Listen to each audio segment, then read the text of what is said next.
Assalamualaikum warahmatullahi wabarakatuh. Salam sejahtera untuk kita semua. Shalom, namo buddhaya, salam kebajikan. Perkenalkan, nama saya Siti Aisyah Muharni, guru di SDN Rawamangun 01 Jakarta Timur, Provinsi DKI Jakarta. SDN Rawamangun 01 terletak di tengah kota Jakarta Timur dan tidak terlepas dari hiruk-pikuk lalu lintas padat penduduk. Siswa yang bersekolah di SDN Rawamangun 01 selalu menggunakan alat transportasi untuk perjalanan dari dan pulang sekolah, sehingga isu ini sangat kontekstual dengan kehidupan sehari-hari. Isu yang selalu terjadi adalah seringnya siswa melihat pelanggaran lalu lintas di persimpangan lampu merah saat berkendara bersama orang tua.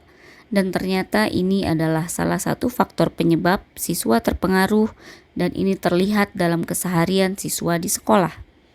Siswa belum terbiasa antri saat menunggu giliran dan selalu berebut dalam mengambil posisi terdepan.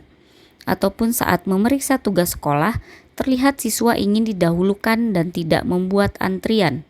Sehingga saya mengangkat isu ini menjadi tema dalam proyek profil pelajar Pancasila di sekolah dengan tema berekayasa dan berteknologi untuk membangun NKRI dengan memfokuskan pada dimensi bergotong royong dan bernalar kritis, sehingga siswa dapat membiasakan budaya positif antri dimanapun berkegiatan dan sekaligus mendapatkan pengalaman bermakna menggunakan berbagai jenis transportasi dari yang tradisional seperti delman hingga LRT dengan mengikuti kegiatan LRT Edu yang diadakan oleh PT LRT Jakarta sebagai pengalaman bermakna bagi siswa.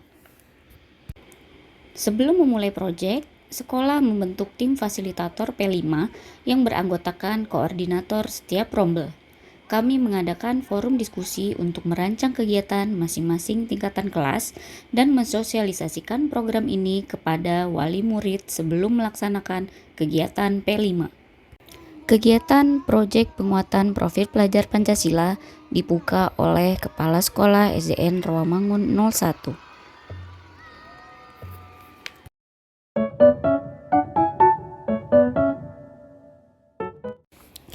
Pada kegiatan awal, siswa menonton video mengenai sejarah transportasi dan jenis-jenisnya. Lalu siswa diminta mengelompokkan jenis-jenis transportasi tersebut sesuai dengan tempat digunakannya alat transportasi. Siswa bersama kelompok bekerja sama dalam mengerjakan LKPD tersebut. Pada hari selanjutnya, kami mengundang guru tamu dari pihak Dinas Perhubungan untuk mengenalkan jenis-jenis rambu lalu lintas yang biasa dilihat siswa sehari-hari, dan juga pentingnya menjaga ketertiban di lampu lalu lintas, serta apa saja akibat jika kita melanggar aturan di lalu lintas. Kegiatan selanjutnya yaitu siswa bersama kelompoknya melakukan kunjungan lapangan ke persimpangan lampu lalu lintas untuk melihat pelanggaran yang terjadi dan mencatat serta mendokumentasikan pelanggaran. Sekembalinya ke sekolah, masing-masing kelompok maju ke depan kelas dan menjelaskan pelanggaran yang telah dilihat sebelumnya, serta kelompok lain dapat memberikan umpan balik terhadap kelompok yang maju.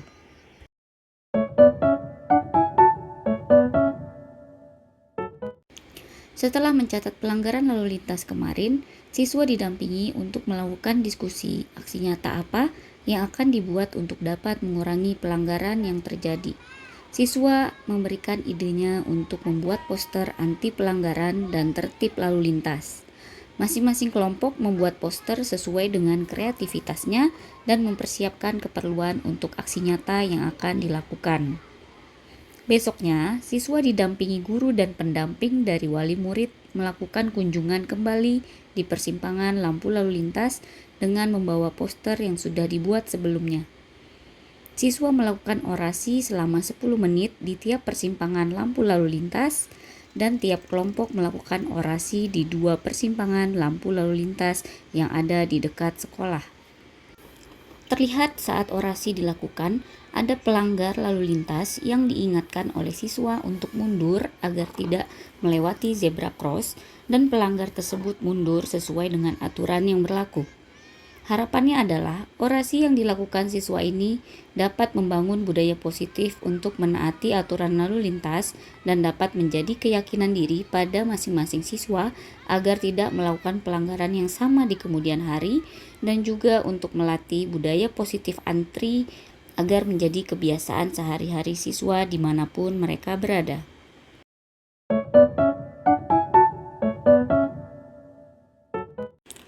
Kegiatan selanjutnya adalah siswa mencoba menggunakan berbagai alat transportasi yang ada di lingkungan sekitar, seperti bajai, delman, busway, angkot, dan alat transportasi modern, yaitu LRT. Siswa mengikuti kegiatan LRT Edu yang ditaja oleh PT LRT Jakarta sebagai pengalaman bermakna bagi siswa dalam menggunakan transportasi umum. Siswa menjadi tahu bagaimana menggunakan alat transportasi tersebut. Siswa juga mengetahui tata cara menggunakan serta hal yang tidak diperkenankan dilakukan saat menggunakan alat transportasi umum tersebut. Siswa juga melakukan wawancara bersama petugas LRT yang ada di stasiun LRT Pegangsaan dengan pertanyaan-pertanyaan yang telah dipersiapkan sebelumnya.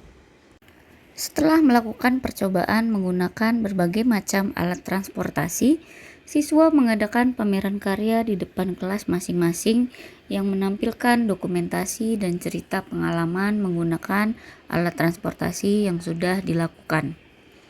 Saat pameran karya, siswa dikunjungi oleh bapak ibu guru, kakak kelas, dan juga perwakilan komite sekolah. Pengunjung memberikan pertanyaan mengenai pengalaman menggunakan alat transportasi tradisional seperti delman dan beberapa alat transportasi modern seperti bajai, busway, angkot, dan LRT. Terlihat siswa yang sudah siap dalam menjawab pertanyaan dan siswa yang masih malu dalam menjawab pertanyaan pengunjung. Kegiatan ini dapat melatih kepercayaan diri siswa dan juga nalar kritis saat menjawab pertanyaan yang diajukan pengunjung. Setelah kegiatan pameran karya, siswa mempersiapkan perayaan belajar dengan membuat simulasi lalu lintas. Siswa kelas 1 membuat rambu-rambu lalu lintas dan lampu merah, sedangkan kelas 2 membuat berbagai miniatur kendaraan di kelas masing-masing. Pada hari perayaan belajar, sekolah mengundang pihak kepolisian untuk melakukan pendampingan dan sosialisasi taat aturan di lalu lintas. Bapak kepolisian juga mengarahkan bagaimana menjadi pengendara yang baik dan benar sesuai dengan aturan lalu lintas yang berlaku. Harapannya, kegiatan ini dapat menjadikan keyakinan siswa akan pentingnya antri di lalu lintas lebih bermakna dan akan diimplementasikan di keseharian siswa selanjutnya. Tindak lanjut dari kegiatan P5 kali ini adalah siswa menjadi polisi cilik di keluarga masing-masing. Kegiatan ini bekerja sama dengan pihak sekolah agar pelibatan keluarga lebih maksimal dan keberlanjutan pembiasaan di sekolah dapat diteruskan di rumah masing-masing. Assalamualaikum, saya Mama Elin, saya selaku OTM. Nah, dengan adanya kegiatan tersebut, anak-anak di semester 1 senang karena mereka dapat mengetahui bagaimana cara untuk menaiki berbagai macam transportasi tersebut, dan mereka juga mengenal transportasi tradisional maupun transportasi modern, dan mereka sangat senang untuk melakukan kegiatan itu. Alhamdulillah, semoga kegiatan selanjutnya, P5 selanjutnya bisa dengan tema yang lebih menarik lagi, jadi anak-anak akan lebih senang, lebih happy untuk menjalankannya. Terima kasih telah menyaksikan perjalanan kami dalam mengeksplorasi isu lalu lintas dan perkembangan moda transportasi perkotaan. Semoga menginspirasi dan dapat terus berinovasi dalam membiasakan budaya positif di lingkungan sekitar.